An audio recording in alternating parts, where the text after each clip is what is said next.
No Mercy, sa pangunguna ni Yong Swanun Yufda. Pinalabas noong 2010. Kasama sa post na ito ang isang maikling buod ng plot at isang paliwanag tungkol sa pagtatapos ng pelikulang No Mercy, Yong Swanun Yufda, 2010. Sa direksyon ni Kim Hae-young-jun, ang 2010 South Korean thriller ay pinagbibidahan ni Seo Kyung-go bilang Kang Min-ho at Ryu Sung-bum bilang Lee Sang-ho. Si Kang Min-ho, isa sa mga nangungunang forensic pathologist ng bansa ay malapit ng magretiro. Ang kanyang anak na babae, si Hae-won ay sa wakas ay babalik mula sa ibang bansa at gusto niyang gumugol ng mas maraming oras sa kanya. Samantala, lumilitaw ang bangkay ng isang babaeng nagngangalang Uyun-ha sa lokal na ilog. Nagpasya si Kang na ipagpaliban ang kanyang mga plano. Ang pangunahing sospek sa kasong ito ay si Lee Sang-ho, isang aktivistang environmentalist. Inamin ni Lee ang krimen kay Detective Min So-young, dating estudyante ni Kang. Gayunpaman, nahihirapan ang pulisya na makahanap ng matibay na ebidensya na naglalagay kay Lee sa pinangyarihan ng krimen. Samantala, nalaman ni Kang na si Lee ang nasa likod ng pagkidnap sa kanyang anak at nagmamadali siyang pumunta sa istasyon ng pulisya upang tanungin si Lee. Iminungkahi ng lalaki ang sumusunod na deal kay Kang, pakialaman ang ebidensya, ilabas siya sa kulungan at palalayain niya ang anak ni Kang. Isang desperado na si Kang ang sumunod. Naghihinala kay Kang, nagsaliksik si Min sa kanyang nakaraan at nalaman ang koneksyon ni Kang kay Lee. Maraming taon na ang nakalilipas, naging saksi si Kang sa paglilitis sa tatlong nasasakdal na umano'y gumahasa sa kapatid ni Lee, Soo-jin. Inalis niya ang ilang mga katotohanan sa kanyang ulat sa autopsy, na nagbunsod sa hurado na maniwala na si Soo-jin ay isang promiscuous na babae. Sa makatuwid, ibinasura ang mga paratang ng panggagahasa. Bilang karagdagan, si Oh Yun-ha ay isa sa mga pangunahing saksi sa paglilitis na iyon at nagsinungaling din siya sa kanyang photo. Dahil sa makatwirang pagdududa, ang tatlong nasasakdal ay lumakad ng malaya mula sa mga kaso. Sa kalaunan ay pinakialaman ni Kang ang sapat na ebidensya para mailabas si Lee sa kulungan.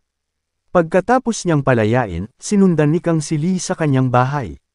Nagsaliksik pa si Min at nalaman niyang patay na ang mga sinasabing rapist ni Soo-jin. Ang mga katotohanang ito ay humantong sa kanya upang maniwala na si Kang ang susunod na target dahil patay na si Oh. Pisikal na hinarap ni Kang si Lee at hiniling na malaman kung nasaan ang kanyang anak na babae. Sa kalaunan ay sinabi niya sa kanya ang lokasyon, ang lumang bahay kung saan nakatira si Lee kasama ang kanyang ama at kapatid na babae. Sa lumang bahay ni Lee, nakita ni Kang ang kanyang anak na babae na natatakpan ng mga rosas. Nang abutin niya si Hae-won, nawala ang katawan nito. Napagtanto ni Kang na ang katawan ni Yun-ha at Hae-won ay nagpalit.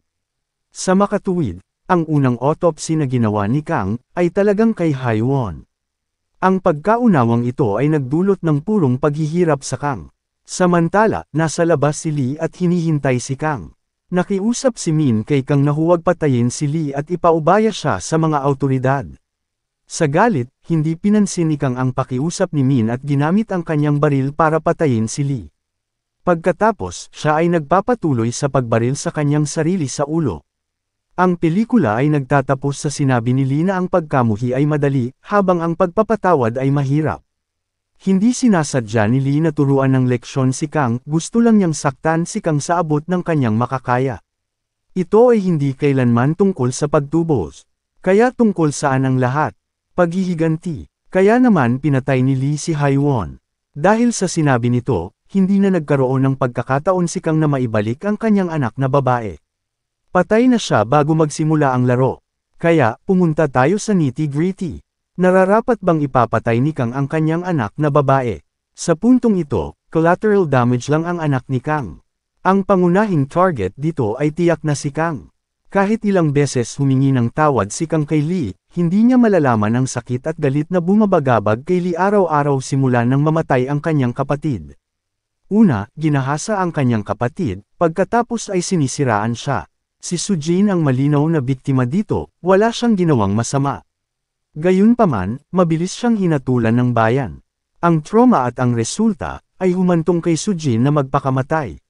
Bagamat sinabi ni Kang at matatag na naniniwala na palagi siyang walang kinikilingan tungkol sa forensic na ulat na iyon, hindi iyon ganap na totoo. Inalis ni Kang ang mga bagay sa huling ulat. Sa katunayan, Sumulat siya ng 2 ulat. Ang unang ulat na isinulat ni Kang tungkol sa pagkamatay ni Sujin ay naglalaman ng kanyang tunay na opinyon. Ang pangalawang ulat ay may mga pagkukulang, ang ilang mga detalye ay hindi kasama upang lumikha ng makatwirang pagdududa. Noong panahong iyon, desperado si Kang dahil sa kanyang anak na babae. Alam niyang makapangyarihan at mayaman ang mga magulang ng mga nasasakdal. Bilang karagdagan, alam ni Kang na ang pagbaluktot sa katotohanan ay makakatulong sa kanya na makuha ang paggamot na kailangan ng kanyang anak na babae.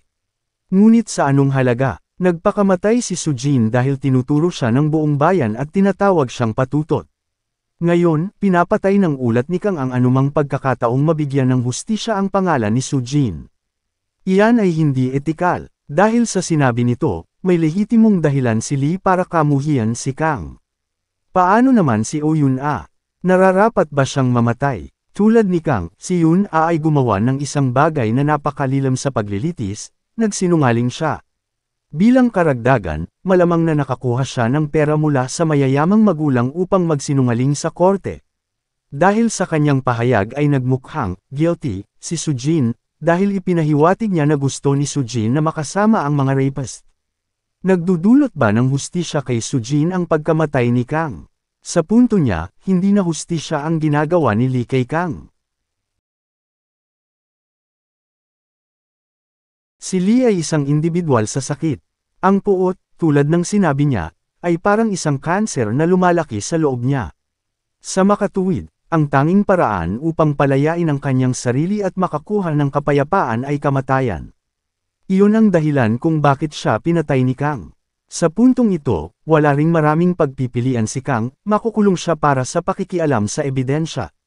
Kaya naisip niya, maaari rin niyang patayin si Lee upang ipaghiganti ang kanyang anak na babae at pagkatapos, magpakamatay upang makatakas sa buhay sa bilangguan.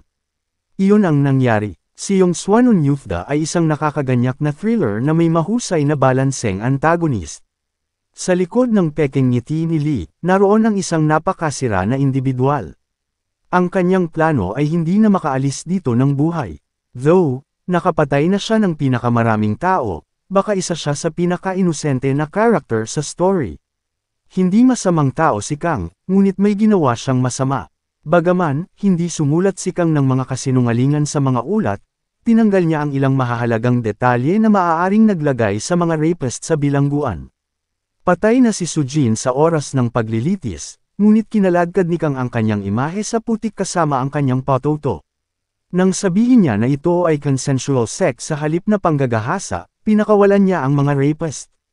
Ano ang dahilan kung bakit hindi malilimutan ang kwento ng No Mercy? Ang plot twist. Ito ay napaka-orihinal at nakakaantig. Ito ay talagang nakakabagbag damdamin na eksena, ang eksena kung saan napagtanto ni Kang na ang unang katawan ay pagmamay-ari ng kanyang anak na babae. Siguradong naiinis siya sa kanyang sarili dahil sa ginawa niya. Gayunpaman, iyon ang plano ni Lee, ang grand finale. Sa isang paraan, parehong sina Lee at Kang ay mga individual na kayang gawin ang lahat para sa kanilang pamilya. Pinatay ni Lee ang 5 tao, ang 3 rapist, sina Oh Yun-a at Hai Won, para ipaghiganti ang pagkamatay ng kanyang kapatid. Pinutol ni Kang ang paa ng kanyang aso, pinakialaman ang ebidensya at muntik nang makulong ang isang inosenteng lalaki para iligtas ang kanyang anak na babae.